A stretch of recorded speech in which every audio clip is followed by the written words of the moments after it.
രണ്ട് കണക്കുകൾ ഉണ്ട്. ഒന്ന് എന്താ വെച്ച് കഴിഞ്ഞാൽ ജനങ്ങൾക്ക് ഉപദ്രവകരമായിട്ടുള്ള 2 ആനകളെ നാട് കടത്തി നമ്മള് മൂന്നാറില്. ഒന്ന് ചക്കരക്കൊമ്പന അല്ലെങ്കിൽ അരിക്കൊമ്പന, അങ്ങനെ എന്തോ 2 ആനകളുടെ പേര് പിന്നെ നാവിൽ വരുന്നില്ല. അതിന് 28 ലക്ഷം രൂപയാണ് 2 ആനകളെ നാട് കടത്താൻ വേണ്ടിയിട്ട് ചെലവാക്കിയിട്ടുള്ളതിന്റെ കണക്ക് എനിക്ക് കിട്ടിയിരിക്കുന്നത്.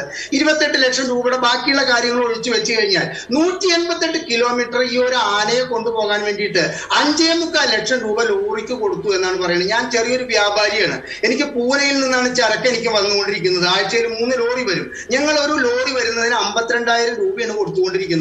അപ്പോ എത്രത്തോളം ഒരു ദുരന്തത്തിനെ ജനോപകാരപ്രദമായി ചെയ്യേണ്ട കാര്യങ്ങളെ ചൂഷണം ചെയ്യുന്നു എന്നുള്ളതിന്റെ ഒരു ഉദാഹരണമാണ് ഇനി. അടുത്തത് ബ്രഹ്മപുരത്ത് 8 ദിവസത്തെ തീ കെടുത്താനുള്ള ചെലവ് ചോദിച്ചപ്പോൾ കിട്ടിയിരിക്കുന്നത് 23 ലക്ഷം രൂപയാണ് ബ്രഹ്മപുരത്ത്. അതിലും പറഞ്ഞിരിക്കുന്നത് JCB അതുമാതിരിയുള്ള യന്ത്രവൽകൃത ഉപകരണങ്ങളുടെ ചെലവ് ഇതുവരെയ്ക്ക് കിട്ടിയിട്ടില്ല, അതുകൊണ്ട് തരാൻ പറ്റില്ല.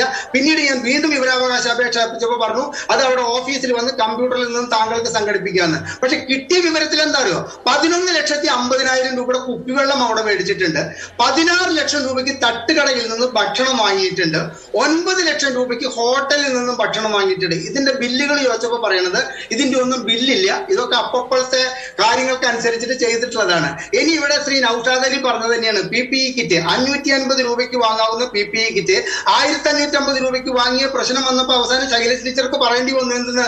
അത് മുഖ്യമന്ത്രി പറഞ്ഞത് കൊണ്ടാണ് ഞാൻ അങ്ങനെ ചെയ്തത്. അല്ലാണ്ട് അത് 550 രൂപയ്ക്ക് 1,500 രൂപയ്ക്ക് വാങ്ങിയത് ആ സാഹചര്യം അനുസരിച്ചിട്ടാണല്ല പറഞ്ഞത്. മുഖ്യമന്ത്രി എന്നിൽ ചെലുത്തിയ പ്രഷർ കൊണ്ട് ഞാൻ വാങ്ങി.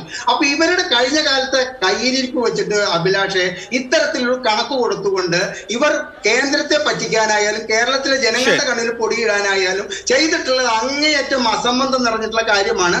അതിൽ ഇവർക്ക് കൃത്യമായിട്ട് ഒഴിവാക്കാമായിരുന്ന ഒരു കാര്യമുണ്ടായിരുന്നു.